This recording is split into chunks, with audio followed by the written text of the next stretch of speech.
you're trying to eat healthier, here's some good news, and it's on almost every box, bag, carton, can, and jar of the foods you buy. The new food label. It may be hard to believe, but the new label must tell it like it is. No more misleading claims like light for an oil that's just lighter in color, or low cholesterol for a non-dairy creamer that's loaded with saturated fat. Now such terms are strictly defined by the government and cannot be used where they would be misleading. To benefit from the new label, you have to know how to read and interpret it. Let's take a few minutes to go over what you need to know about the new label. Of course, when you're actually in the supermarket with coupons in hand and maybe even kids in tow, you're lucky if you have a few seconds to look at a label. Don't worry. At the end of this tape, I'll give you our split-second method for label reading. Now let's take a look at this label. The heading says Nutrition Facts, and you'll find this heading on all of the new labels. Now let's look at serving size information. The new label has standardized serving sizes. This makes it easy to compare similar products because you'll be comparing like with like. For example, these two cereals. Of course, if the amount you generally eat is not the same as the serving size, you will get more or less of the nutrients listed. Also, remember that the serving size is not a recommended amount. It's a reference amount to help you make comparisons. Now let's look at the bottom of the label. It tells you what's recommended for good health, so you can compare what's in a particular food with what you should get in a day. You'll find the same information on all food labels that have space to include it.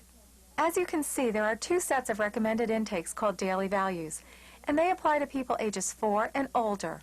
One set is for people who need 2,000 calories a day, and the other is for people who need 2,500 calories a day. Who needs about 2,000 calories a day? Most women, young children, older people, and sedentary individuals. Many men and very active women need at least 2,500 calories a day. But everyone is different, and as the label says, your daily values may be higher or lower depending on your calorie needs.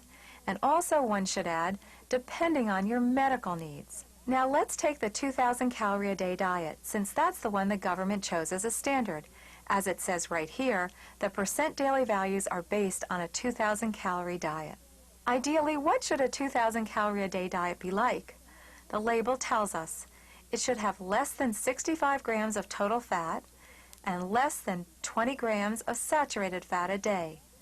It should also have less than 300 milligrams of cholesterol and less than 2,400 milligrams of sodium a day. In other words, these are the upper limits for total fat, saturated fat, cholesterol, and sodium.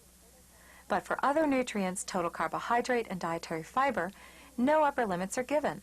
The label recommends 300 grams of total carbohydrate and 25 grams of fiber, which is more than most people generally get. Good sources of fiber include fruits, vegetables, whole grain foods, and all kinds of beans. Now, let's look at the top half of the label again. Here we find the percent daily value information, and here's how to make use of this information. For example, if the percent daily value for saturated fat is 5%, then one serving contributes 5% of the maximum amount of saturated fat that one should have in a day, if one's calorie needs are 2,000 a day. There's still more useful information in the new label. It gives the grams of sugar and the grams of protein in a food too. In the United States, most people already get more protein than they need. Remember, protein-rich animal foods come with fat and cholesterol too. Eat smaller servings of lean meat, fish, and poultry. Use skim milk and low-fat milk, preferably 1%, and skim milk yogurt and cheese. Include more vegetable protein foods such as dry beans, split peas, and lentils. Not only do these foods give you more protein, but they also boost your total carbohydrate and fiber intakes, which is what most people need. Now let's look at the vitamin and mineral information. These nutrients, vitamin A, vitamin C, calcium, and iron, are often low in the American diet, so look for foods that are good sources or provide at least 10% of any one of these nutrients. Now let's go on to the calorie information.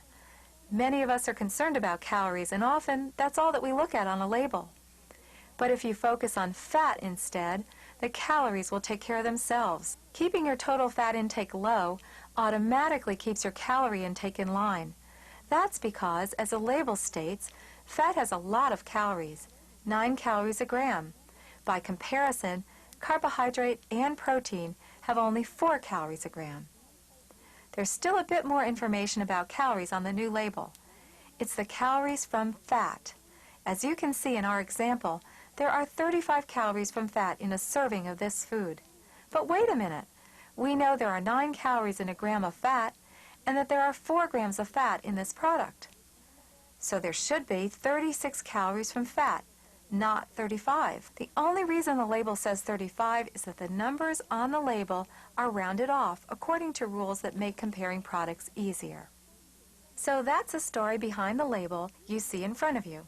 Fortunately, you don't need to know every last detail to make smart decisions in the store. Now, here's a split-second approach to label reading. First, check the serving size. Next, proceed to look at the numbers for total fat and saturated fat. Can you live with these numbers, or do you get 50% of your daily value for saturated fat from just one serving of this product? Then look at sodium. If it's high in sodium, can you balance this food off with other foods low in sodium? Lastly, check for nutrients you want to get plenty of: total carbohydrate, dietary fiber, vitamin A, vitamin C, calcium, and iron. Is it a good source of at least one of these? And to double check, flip over to the ingredient statement because it tells you exactly what's in the product. As you can see, the new label makes shopping for healthier foods much easier than it used to be. Now the only problem is how to avoid the candy aisle if you're shopping with kids.